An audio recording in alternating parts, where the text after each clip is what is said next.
یا نبی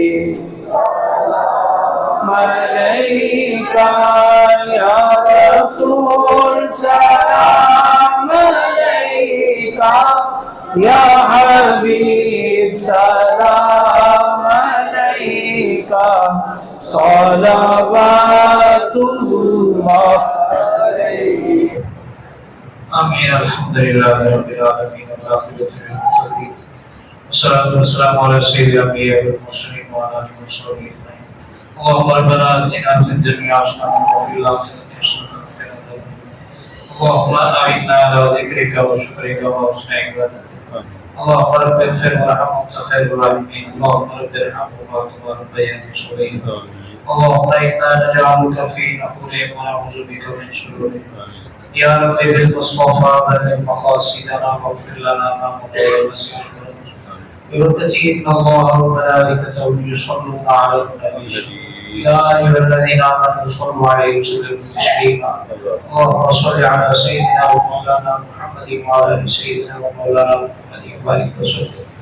جب میں واپسی ہوئی اللہ سامنے وجل حضرت سیدنا محمد مصطفیٰ صلی اللہ علیہ وآلہ وسلم لا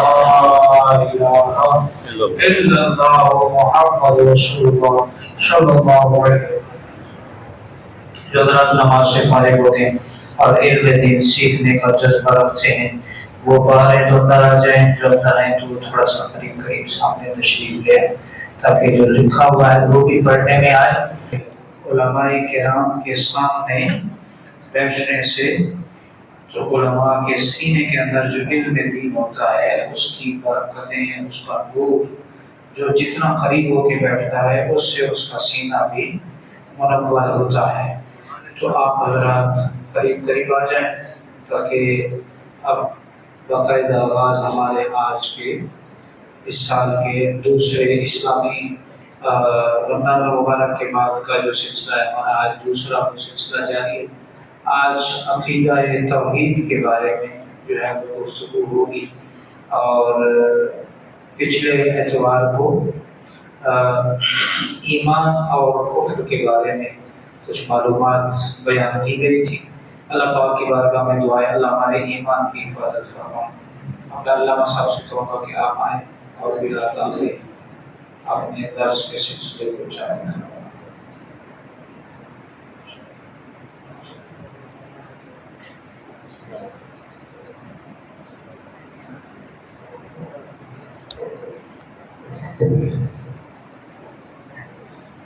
الحمد لله رب العالمين. الحمد لله الذي اتقى ووقى. الحمد لله الذي جعل قرآنا هدى وشفاء ودواء لكل داء.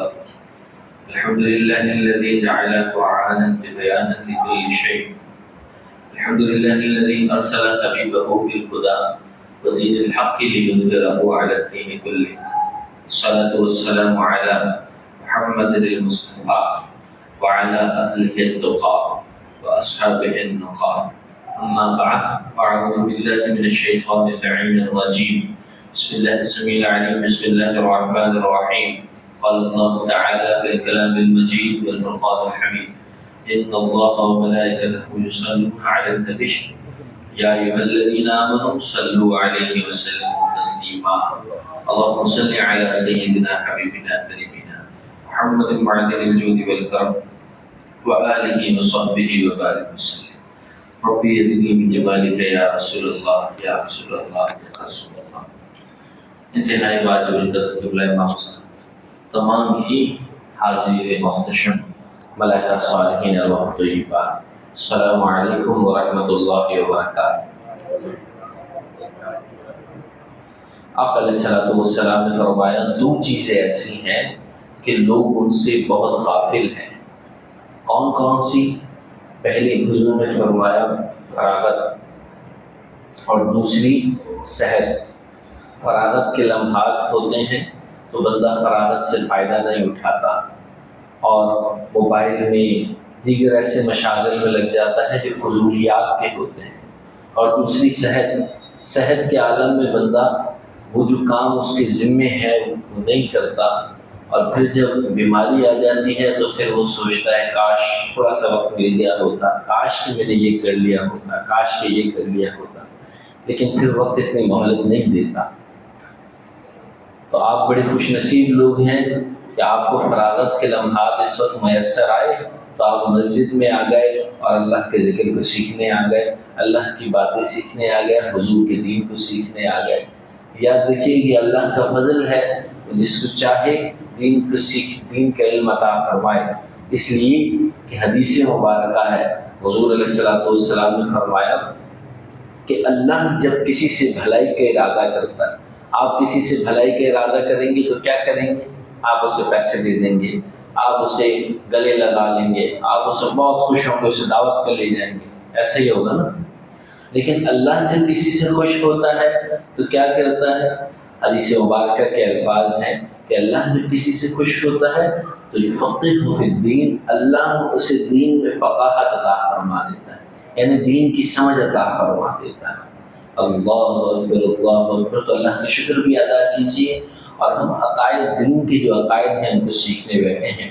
بعض حضرات یہ سمجھتے ہیں کہ شاید کبیرہ گناہ ہو گیا تو کبیرہ گناہ ہونے کی وجہ سے بندہ کافر ہو جاتا ہے، تو ایسا ہمارے نزدیک، اہل سنت کے نزدیک کوئی عقیدہ نہیں ہے۔ یہ عقیدہ اصلاً خارجیوں کا ہے، یہ عقیدہ اصلاً معتزلہ کا ہے، غیر مقلدین کا ہے۔ وہ سمجھتے ہیں کہ شاید بندہ کبیرہ گناہ کرنے سے کافر ہو جاتا ہے، اسی لیے وہ نماز میں قضا کے بھی قائل نہیں ہے کہ نماز قضا کی جائے۔ اس لیے کہ حضور کی ایک حدیث ملتی ہے جس میں حضور نے فرمایا کہ کافر اور مسلمان کے درمیان فرق کرنے والی چیز نماز ہے۔ تو ہم اس کا معنی دیگر احادیث کو دیکھ کے لیتے ہیں، وہ اس کا ڈائریکٹ معنی یہ لیتے ہیں کہ جس نے نماز نہیں پڑھی وہ کافر ہو گیا، وہ ہے کہ مار۔ تو یہی سمجھتے ہیں، جو نماز نہیں پڑھتا اسے کافر سمجھتے ہیں، جبکہ دین متین اس بات کی تعلیمات نہیں دیتا۔ بندہ اسلام میں جن چیزوں سے داخل ہوا ہے نکلے گا بھی انہی سے، کلمہ طیبہ سے، اللہ کی وحدانیت کے اقرار سے، حضور کو آخری نبی ماننے سے، فرشتوں، اللہ کی کتابوں، انبیاء کے اقرار سے، یہ جو ضروری اور جو ضروریات دین ہے، پچھلے درس میں ہم نے چیزیں پڑھ لی، تو بندہ انہی سے دین میں داخل ہوا ہے، انہی کا انکار کرے گا تو کفر ہوگا، جو ہم پچھلے درسوں میں پڑھ چکے ہیں۔ اب یہ یاد رکھیں، کسی سے گناہ دو طریقے کے، ایک صغیرہ گناہ ہے اور ایک کبیرہ گناہ ہے۔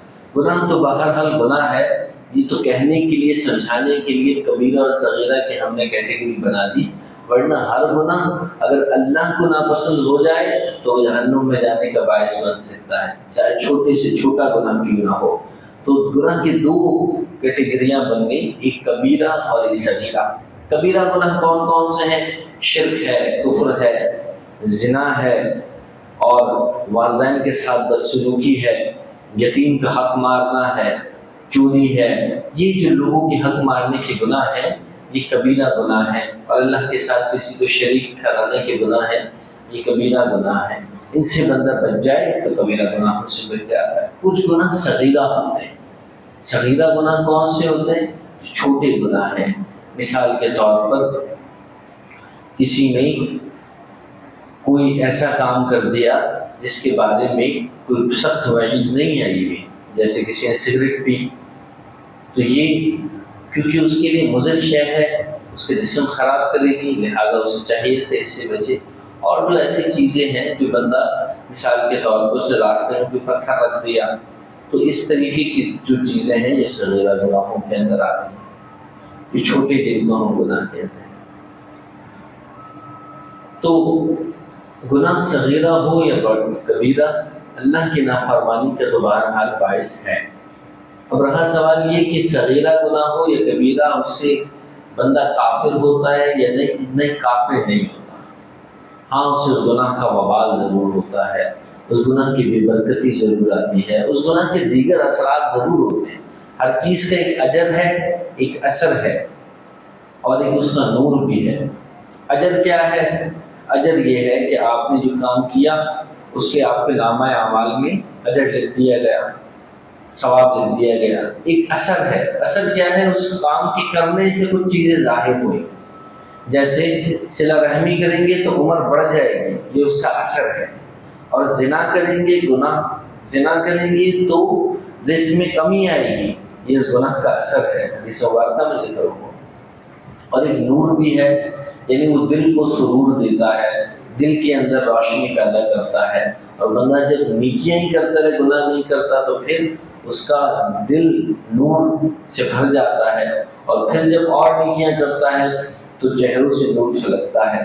یہ کبیرہ اور صغیرہ گناہوں سے اجتناب کرنے والے اور نیکی کرنے والے کے لیے، لیکن جو کبیرہ گناہ کرتا رہے یا صغیرہ گناہ کرتا رہے، اس کے دل پہ ایک نقطہ لگتا جاتا ہے، حتیٰ کہ اس کا دل سیاہ ہو جاتا ہے، اور پھر وہ خیر کی بات کو قبول نہیں کرتا، توبہ کرتا جاتا ہے، نیکی کرتا جاتا ہے، تو وہ جو دل پہ سیاہ نقطے لگے تھے وہ دھلتے جاتے ہیں۔ حدیث مبارکہ میں ہے کہ یہ سیاہ نقطے دل پہ لگتے ہیں۔ تو یاد رکھیں کہ کوئی گناہ بندے کو کافر نہیں کرتا، بول لیجئے، کوئی گناہ بندے کو کافر نہیں کرتا۔ آخرت میں کیا حکم ہے؟ مثال کے طور پہ کسی نے معاذ اللہ زنا کیا، تو اس کی سزا یہ ہے کہ آخرت میں اللہ اسے جہنم میں جتنا اس نے گناہ کیا اس کی مقدار اسے جہنم میں رکھے گا، اور پھر اس جہنم میں رکھنے کے بعد اللہ کریم اسے جنت میں داخل فرما دے گا مسلمان کو، اس لیے کہ مسلمان نے بالآخر اگر اس کی موت ایمان پہ ہوئی ہے تو بالآخر اس نے اپنے گناہوں کا حساب دے کے جنت میں ضرور جانا ہے۔ ایک تو یہ، دوسرا کیا ہے؟ دوسرا یہ کہ ممکن ہے کہ کوئی گناہ گار مرا لیکن جب حشر میں اٹھے تو بخشا ہوا اٹھے، اس کے پیچھے نیک اولاد کے ہوئے ایسے چھوڑ جائے جو اس کے لیے دعائیں کرتی رہے، مغفرت طلب کرتی رہے، نیکیاں اکثار ثواب کرتی رہے، کوئی وہ علم ایسا چھوڑ جائے کہ لوگ اسے پڑھتے رہیں اور اس کی نیکیاں زیادہ ہو جائیں، گناہ کم ہو جائیں، یا کوئی اور خیر کے کام ایسے کر گیا جو صدقہ جاریہ ہوں، یعنی جاری رہنے والے کنٹینیوس صدقے ہوں۔ اور اب تیسری بات یہ کہ کوئی شخص مرا بھی گنہگار لیکن ایمان پہ مرا، اور قبر سے بھی جب آخرت میں اٹھا تو گنہگار اٹھا، لیکن وہ حضور کی شفاعت کے واسطے بخشا گیا، آقا علیہ الصلوۃ والسلام نے شفاعت فرما دی، تو وہ اب جہنم میں نہیں جائے گا بلکہ ڈائریکٹ جنت کے اندر داخل ہو جائے گا۔ اللہ اکبر۔ حضور نے فرمایا شفاعتی لأہل الکبائر من امتی، میری شفاعت میری امت کے بڑے بڑے گناہ گاروں کے لیے ہے۔ اللہ کریم آپ سب کو جلدی مدینہ شریف لے جائے، تو آپ جب حضور علیہ الصلوۃ والسلام کے روضہ اقدس پہ حاضر ہوتے ہیں تو حضور کے روضہ اقدس سے کچھ پہلے بائیں جانب یہ حدیث مبارکہ لکھی ہوئی ہے، شفاعتی لأہل الکبائر من امتی۔ میں جولہ شاہ صاحب دامت برکاتہم العالیہ کے ساتھ تھا، تو آپ نے بتایا یہ پتہ ہے کیوں لکھی ہے؟ بتایا کہ اس لیے لکھی ہے کہ بندہ حضور کی بارگاہ میں جا رہا ہے اور ممکن ہے کہ اسے اپنے گناہ یاد آ رہے ہوں، اور گناہوں کی ندامت کی واسطے وہ یہ سوچے کہ میں کہاں جا رہا ہوں، تو یہ حضور نے یہاں حدیث لکھوا دی ہے، پڑھنے والا پڑھے اور بڑے شوق کے ساتھ آ جائے۔ حضور نے لکھوایا کہ میری شفاعت میری امت کے بڑے بڑے گناہ گاروں کے لیے ہے، تم نے بڑے بڑے گناہ بھی کر لیے ہیں تو اب میری بارگاہ میں آ گئے ہو، اللہ سے توبہ کر لو، میں تمہاری توبہ کے لیے اللہ کی بارگاہ میں فریاد کر دوں گا اور تم بخشے جاؤ گے، حشر میں بھی تم بخشے جاؤ گے۔ اللہ اکبر اللہ اکبر۔ مسلمان ہونا کوئی عام بات نہیں ہے، لیکن اس کی یہ بھی معنی نہیں ہے کہ ہم گناہ کرتے رہیں، اس لیے کہ کوئی ایک گناہ بھی ہو وہ اللہ کی نافرمانی کا باعث ہو گیا، اللہ کی پکڑ کا باعث ہو گیا، چاہے چھوٹے سے چھوٹا گناہ ہو تو کوئی آپ کو چھڑوا نہیں سکتا۔ ہاں اللہ چاہے گا تو شفاعت ہو جائے گی، آپ کے لیے راستے کھل جائیں گے انشاءاللہ۔ تو اللہ کریم نے فرمایا ان بطش ربک لشدید، بے شک تیرے رب کی پکڑ بڑی سخت ہے، یعنی اگر کوئی گناہ ہو جائے تو اللہ کی پکڑ بھی بڑی سخت ہے، لیکن اللہ نے جا بجا فرمایا کہ اللہ بہت بخشنے والا اور بڑا مہربان بھی ہے، اور حضور کو بھی رحمت للعالمین فرمایا ہے کہ حضور سارے جہاں کے لیے رحمت ہے۔ تو اب عقیدہ واضح ہو گیا، عقیدے کی بات آپ کو بتا رہا تھا کہ گناہ صغیرہ ہو یا گناہ کبیرہ ہو بچنا اس سے ضرور ہے، لیکن گناہ کرنے کی وجہ سے بندہ کافر نہیں ہوتا۔ بول لیجئے، گناہ کرنے کی وجہ سے بندہ کافر نہیں ہوتا۔ اب یہ ہے کہ کسی نے گناہ کر لیا تو اس کے گناہ نامہ اعمال میں لکھے جاتے ہیں۔ ہاں، گناہ کا ارادہ کیا ہے، کیا نہیں ہے، ابھی سوچ رہا ہے صرف گناہ کرنے کا، تو لکھا نہیں جاتا۔ حدیث مبارکہ میں ہے کہ بندہ جب نیکی کا ارادہ کرتا ہے تو اللہ کریم فرشتے سے فرماتا ہے، اللہ کا پیار دیکھیے، فرشتے سے فرماتا ہے اس کی ایک نیکی لکھ دو۔ فرشتہ کہتا ہے یا اللہ ابھی اس نے کیا نہیں ہے، لیکن اللہ کریم اتنی مہربانی فرماتا ہے صرف نیکی کا سوچا ہے تو فرمایا لکھ دو۔ لیکن بندہ گناہ کا سوچتا ہے کہ گناہ کروں تو اللہ کریم فرشتے کو لکھنے کا حکم نہیں فرماتا، فرشتہ بھی نہیں لکھتا۔ پھر جب بندہ نیکی کر لیتا ہے تو اس نیکی کا اسے 10 گنا اجر دیا جاتا ہے، جتنی کی ہے اس سے 10 گنا زیادہ۔ اور اگر وہ کسی وجہ سے واقعتاً کرنا چاہ رہا تھا لیکن نہیں کر پاتا تو اس کے لیے جو نیکی تھی اس کے برابر اجر دیا جاتا ہے۔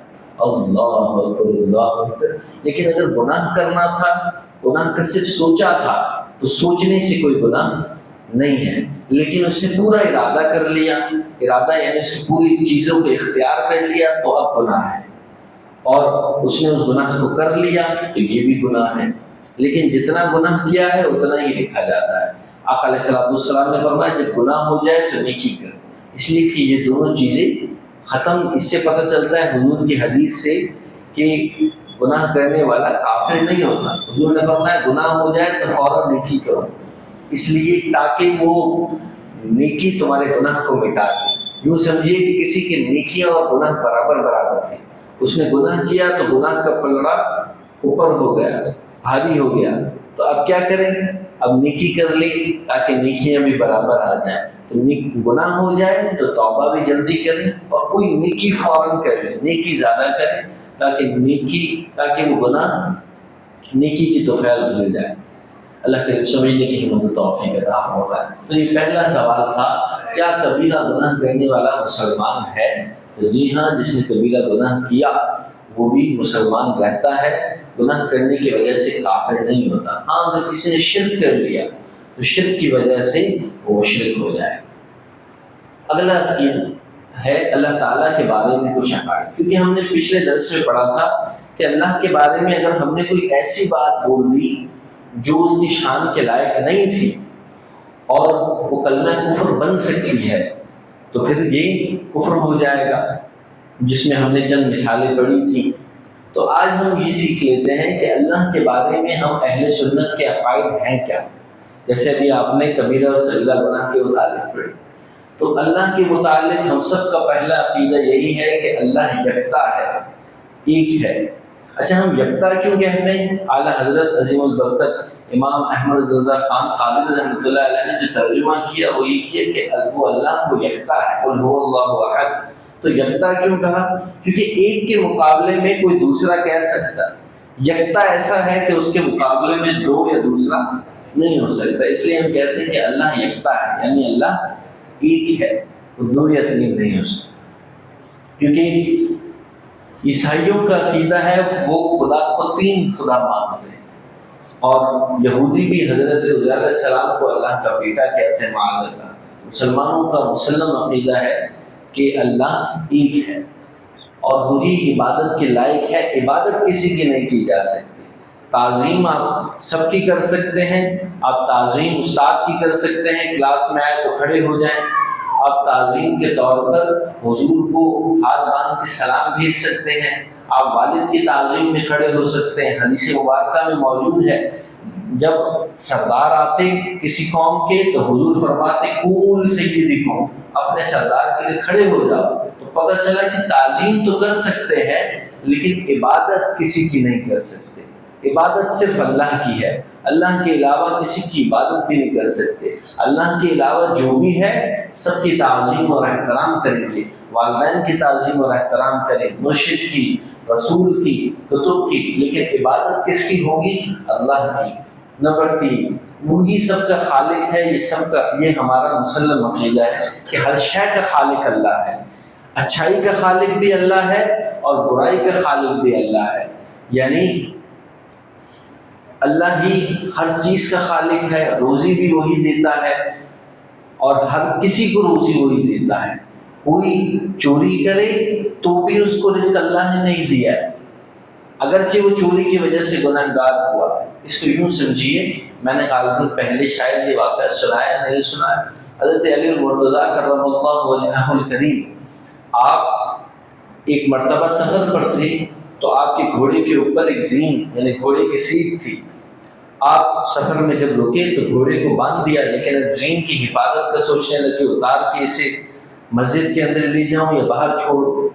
تو پھر قریب ایک شخص دکھا، اس نے کہا کہ میں آپ کی اس گھوڑے کی زین کی حفاظت کرتا ہوں. حضرت علی المرتضیٰ رضی اللہ عنہ نے اس پر بھروسہ کیا اور آپ مسجد تشریف لے گئے، نماز ادا فرمائے. نماز ادا فرما کے باہر آئے تو دیکھا کہ گھوڑا تو موجود ہے لیکن اس کے اوپر اس کی زین نہیں. اب آپ جب زین نہیں تھی تو آپ نے اس گھوڑے کو کھولا اور قریب بازار کی طرف گئے کہ ابھی سفر باقی ہے، اس پہ زین سیٹ لگوا لی جائے. جب آپ بازار گئے تو دیکھا ایک شخص کے پاس وہی جو آپ کی زین ہے وہی رکھی ہوئی ہے. تو آپ اس شخص کے پاس گئے، اس سے کہا کہ میری زین ہے. اس نے بتایا کہ ہاں ابھی ایک شخص آیا تھا اور اس نے یہ مجھے 2 دینار میں فروخت کیے ہیں. مولا علی رضی اللہ عنہ مسکرانے لگے اور مسکرا کے کہا یہ مجھے بیچتے ہو؟ تو انہوں نے اس شخص نے کہا کہ آپ کی یہ زین ہے تو جتنے کی تھی اتنے کی لے لیں، 2 کی میں نے اس کو دی ہے، ابھی بیچی تھی، آپ 2 کی واپس لے لیں. تو آپ مسکرانے لگے تو وہ شخص پوچھنے لگا، حیرت کی بات ہے، وہ بندہ آپ کی چیز چوری کر کے لے گیا، آپ کی چیز کو اٹھا کے بیچ دیا، آپ کو غصہ آنا چاہیے، آپ مسکرا رہے ہیں. مولا علی مسکرا کے فرمانے لگے کہ اصل میں اللہ نے حق فرمایا ہے، میں اس بات کو مسکرا رہا ہوں کہ ہر کسی کو رزق پہنچانے والا اللہ ہی ہے. میں نے یہ ارادہ کیا تھا کہ میں اس شخص کو 2 دینار دیتا نماز پڑھ کے. میں نے اسے بتایا نہیں تھا لیکن میں نے یہ ارادہ کیا تھا. اس کو یہ 2 دینار رزق ملنا تھا لیکن اس نے سبب علیحدہ اختیار کر لیا، یہ رزق اس کو پہنچنا تھا، اس نے گناہ کا سبب اختیار کر لیا، لہٰذا اس کو رزق تو پہنچا لیکن وہ گناہ گار ہو گیا. اگر وہ گناہ کا یہ سبب اختیار نہیں کرتا تب بھی اسے یہ رزق تو مل جانا تھا. تو اس واقعے سے بھی معلوم ہوا کہ جس کو بھی جو بھی رزق ملتا ہے اللہ نے اس کے لیے مقدر فرما رکھا ہے. اللہ ہر چیز کا خالق ہے، ہر خیر کا خالق بھی اللہ ہے اور ہر شر کا خالق بھی اللہ ہے. ہر شخص کا مالک اللہ ہے، یعنی کافر کو بھی اللہ نے پیدا فرمایا ہے، مسلمان کو بھی اللہ ہی نے پیدا فرمایا ہے. اور جو چند پرند جو شے موجود ہے یا موجود ہماری آنکھوں سے اوجھل ہے، سب کو پیدا فرمانے والا اللہ ہی ہے.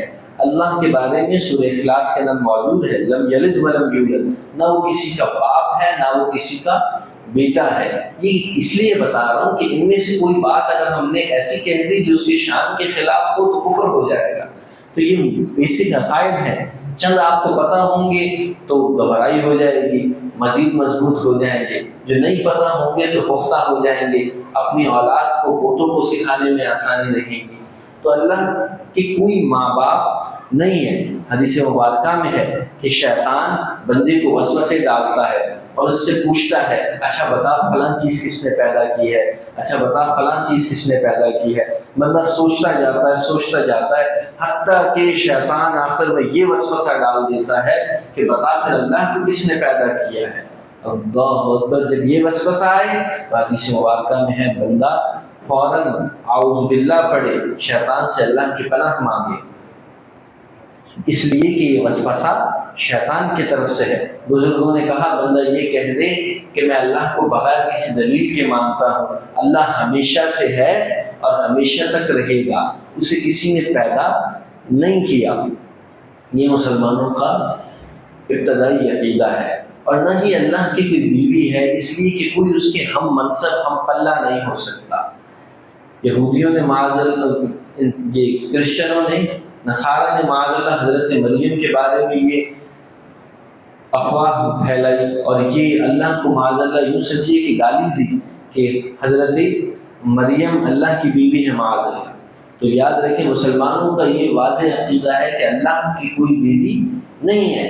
اور کیونکہ نصارہ نے اللہ کی اولاد بنائی، یہودیوں نے اللہ کی اولاد مانی، تو ہمارا قرآن نے واضح عقیدہ بتا دیا کہ اللہ کی کوئی اولاد نہیں ہے، اللہ کی کوئی رشتہ دار بھی نہیں ہے۔ اگلا عقیدہ ہے کہ اس کی ذات اور صفات ہمیشہ سے ہیں اور ہمیشہ رہیں گی۔ اللہ تو ہمیشہ سے ہے ہی ہے، اور لیکن اس کی جو ذات ہے وہ ہمیشہ سے ہے ہی ہے، لیکن اس کی جتنی بھی صفات ہیں، شاید یہ آپ نے پہلے نہ سنا، اس کی جتنی صفات ہیں وہ بھی ہمیشہ سے ہیں اور وہ بھی ہمیشہ رہیں گی۔ اس کی صفات کیا ہیں؟ اللہ کی صفات، اللہ کی صفات ہے اللہ رحیم ہے، اللہ کریم ہے، اللہ رحمان ہے۔ جو اس کی صفات ہے، رازق ہے، جب کوئی نہیں تھا وہ تب بھی رازق تھا۔ اللہ ہمیشہ سے رازق ہے اور ہمیشہ تک رازق رہے گا۔ اللہ کریم ہمیشہ سے رحمان ہے اور ہمیشہ تک رحمان رہے گا۔ ایک شخص پوچھنے لگا، میرے مرشد سے وہ کہنے لگا کہ آپ کہتے ہیں اللہ ہمیشہ تک رازق ہے، ہمیشہ تک رازق رہے گا، ہمیشہ تک کیسے رازق رہے گا؟ جب بندے جنت میں چلے جائیں گے تو وہ پھر کس کو رزق دے گا؟ اب تو رزق کا سلسلہ مکمل ہو گیا۔ تو آپ فرمانے لگے وہ جو چیزیں وہ بندے کھا رہے ہوں گے وہ اس کا رزق ہی تو ہے۔ تو پوچھنے والا کہنے لگا وہ خالق کیسے ہیں؟ آپ کہہ رہے ہو ہمیشہ سے خالق ہے، ہمیشہ تک خالق رہے گا۔ جب دنیا فنا ہو جائے گی، سب جنتی جنت میں چلے جائیں گے، جہنمی جہنم میں چلے جائیں گے، تب تو اللہ کسی چیز کو نہیں تخلیق کر رہا ہوگا، تو وہ تب خالق کیسے ہے؟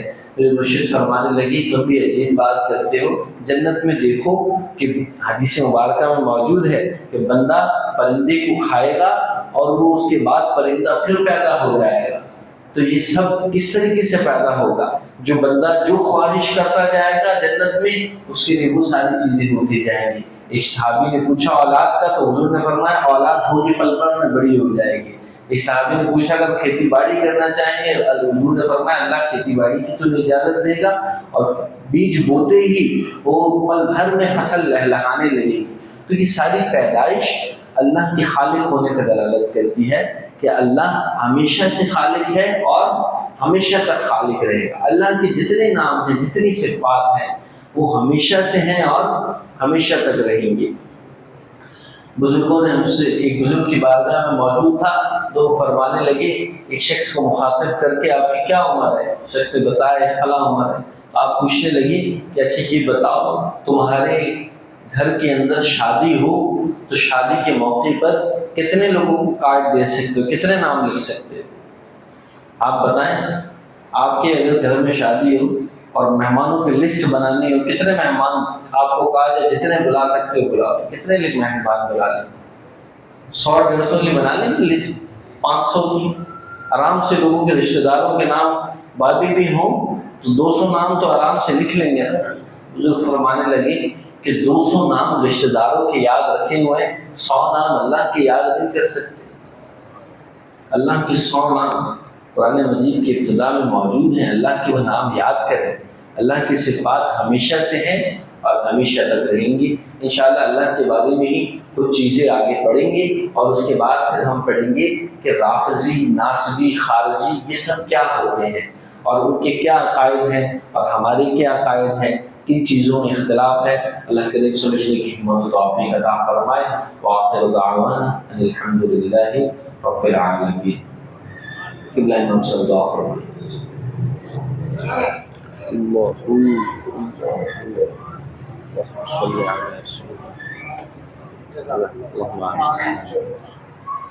ماشاءاللہ آپ حضرات نے درس میں اسی طرح وقت گزرتے پتہ نہیں چلتا، لہذا آپ حضرات سے یہ گزارش ہے کہ ابھی پورا ہفتہ آپ کے پاس ہوگا، آپ حضرات اگلے درس کے لیے ابھی سے اپنا ذہن بنا لیں، ابھی سے نیت فرما لیں، کوشش کریں کہ اپنے ساتھ کوئی 1-2 بندے ساتھ بھی لے آئیں، دعوت بھی دیا کریں، عام کریں اس دعوت کو۔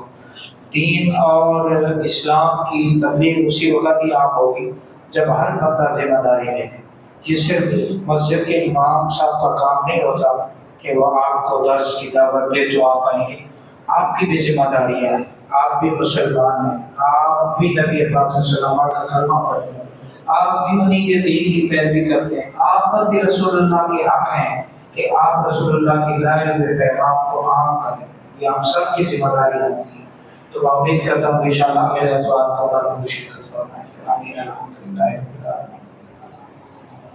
والعاقبۃ للمتقین والصلاۃ والسلام علی سید الانبیاء والمرسلین وعلی آلہ وصحبہ۔ یا اللہ کریم آج کی ہماری اس محفل کو اپنی بارگاہ میں قبول فرما۔ یا اللہ کریم عقیدہ توحید پر یا اللہ ہمیں مخلص اور خالص فرما، اور یا اللہ کریم ہر طرح کے شرک سے ہم سب کو محفوظ ہو، چھوٹے شرک ریاکاری سے بھی ہم سب کو محفوظ ہو۔ یا اللہ کریم نبی پاک صلی اللہ علیہ وسلم کی ساری امت پر اپنا کرم فرما، اہل غزہ کی مدد فرما، پورے عالم اسلام کی خیر فرما، ہر مسلمان کے گھر میں خوشیوں سے بھرتے آباد فرما۔ آج کی ہماری محفل قبول ہو، صلی اللہ تعالیٰ علیہ خیر محمد۔ یا نبی ملائکہ یا رسول سلام علیکہ، یا حبیب سلام علیکہ، صلوات اللہ علیکہ۔ مجھے در پہ پھر بلانا، مدنی مدینے والے، مائے عشق دی پلانا، مدنی مدینے والے۔ میرا دل تڑپ رہا ہے، میرا جل رہا ہے سینہ، یہ دوا وہیں ملے گی، ہمیں لے چلو مدینہ۔ یا حبیبی یا رسول اللہ، یا نبی سلام علیکہ، یا رسول سلام علیکہ، یا حبیب سلام علیکہ، صلوات اللہ علیکہ۔ رحمتوں کے تاج والے، دو جہاں کے راج والے، عرش کی معراج والے، عاصیوں کی لاج والے، حافظہ اب ہاتھ اٹھا کر سب کے حق میں یہ دعا کر، سب پڑھیں روزے پہ جا کر، یا نبی سلام علیکہ، یا حبیبی یا رسول اللہ، یا نبی سلام علیکہ، یا رسول سلام علیکہ، یا حبیب سلام علیکہ، صلوات اللہ علیکہ۔ صلاۃ و سلام علیکہ یا رسول اللہ۔